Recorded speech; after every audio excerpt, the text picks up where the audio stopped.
This is the week where, in the ongoing saga called Oops, We All Collectively Ruined Britney's Life, Britney Spears finally gained the ability to hire her own lawyer. You know, that basic constitutional right afforded to even mass murderers and rapists, except did any of them shave their heads and make themselves less hot? I don't think so. So Britney won this small fight in the broader fight to end her conservatorship, and recently had an Instagram post that I want to get obviously Babs's opinion about, where she writes, or this is sort of like a cute like Pinterest quote that she wrote that she posted: "Take me as I am, or kiss my ass and eat shit and step on Legos," which is wonderful. And she goes into basically in a very, very long caption saying she doesn't want to perform anymore, especially under the conservatorship, that she doesn't care if you don't like her videos of her dancing on her gram, like in her living room. She's going to she'd rather do that than perform. A little bit of a feeling of like kind of monkey in a cage, like sort of like that her Vegas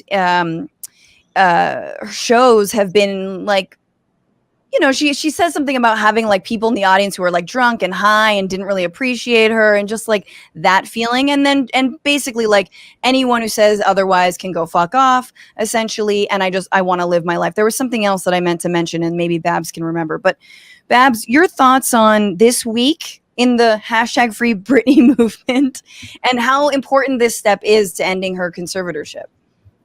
Yeah, I mean, it's hugely important. You know, the lawyer she had before was this guy who got assigned to her from the court the minute she got put into a conservatorship, basically. He was her lawyer for 13 whole years. And we know now from reporting that she asked multiple times to try to get out, and he never petitioned to end it. He didn't tell her she could petition to end it. Like, he was just not a good legal advocate. And like you said, it was just, I mean, I can't believe she didn't have the option to choose him from the beginning, you know? So the fact that she's gotten a strong legal advocate on her side, I think is huge. And I really hope that we see a changing tide here. He already is night and day from the other guy. So yeah, I think it's really good. You know, it's looking up. There's a lot more hope to see it end than there was before.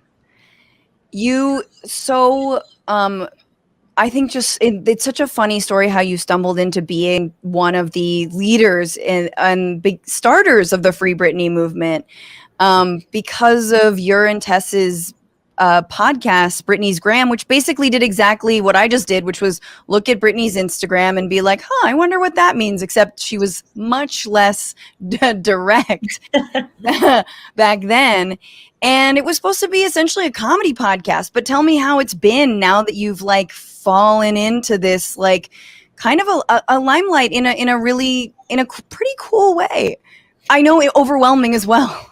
Yeah, it's a lot. Yeah, it was a comedy podcast, you know, and we would just look at her posts and in a fun way kind of break them down. And we kind of knew, you know, I didn't really even know what a conservatorship was at that point, but we would look at some posts and be like, oh, like she's talking about like, let me shop and no one gets hurt. And then she would say literally, and you're like, oh, right. Like, I think she doesn't have control over her money. And you kind of think about it, you know, in that way. And then my co-host Tess really started looking at the actual court documents and was like, man, this guy, one of her co-conservators was asking for a raise and talking about how well she's doing. And that's why he needs a raise. And you're like, wait a minute, but she's in this thing where she can't make any of her own life decisions, but they're asking for more money. So that's when we really started investigating. And yeah, kind of, we got a whistleblower who called in and told us all this stuff. And we released this episode called Free Britney. And that just kind of started this whole snowball effect thing.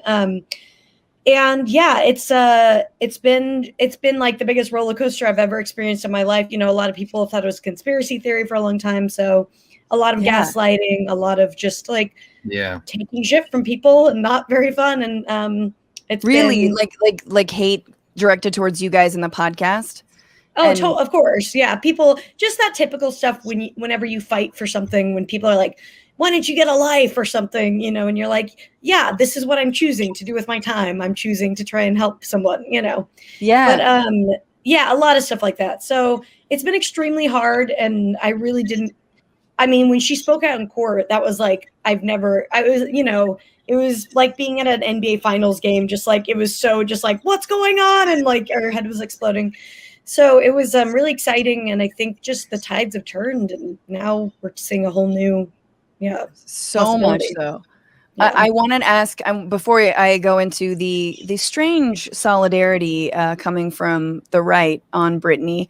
But what have you learned? I know there's a lot to learn, but about the history of conservatorships and guardianships, and like how, like, have they always been this sort of sexist and messed up? I know that they often are wielded against supposedly mentally ill people, the disabled, that is like disability rights have a huge role to play in this.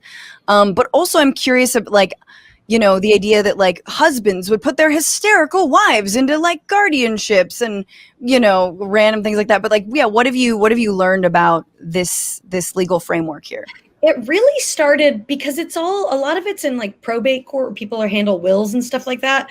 And at least what Britney's in, there's two kind of conservatorships, and one's a mental health one, one's more like a money one, which is one of the huge issues in the first place with her, is that if the kind that she should have been put into, if they thought that she had some kind of mental illness and needed help, is this thing that renews every year. So you hope the person is getting better, and then you say, hey, actually, they don't need it anymore. She got put into a probate, which is pretty much lifetime. So, just one of the many like fucked up things that happened. But so the history of them was basically something where they like, it was for women whose husbands had died, and they were like, okay, well, obviously the woman can't own land, so we got to figure out how to control it somehow. Like, that's the origin of it, of course. Jesus, yeah. So it's, problematic from the beginning, but there's a huge issue of them in general because, like you said, they affect, a lot of people who get into conservatorships are disabled people or older people, and they're not Britney Spears. They don't have the, resources or the attention on their issue. And so it's really opened up, our eyes to a bigger issue in general of conservatorship abuse in the US and people who are vulnerable, who get taken advantage of. Because when you're in one like Britney is, your money pays for everything. So her money pays for all the lawyers who are keeping her in all the leeches. All the leeches. I was just going to say that, all the leeches. Oh right? My goodness, all the wood ticks. Yeah.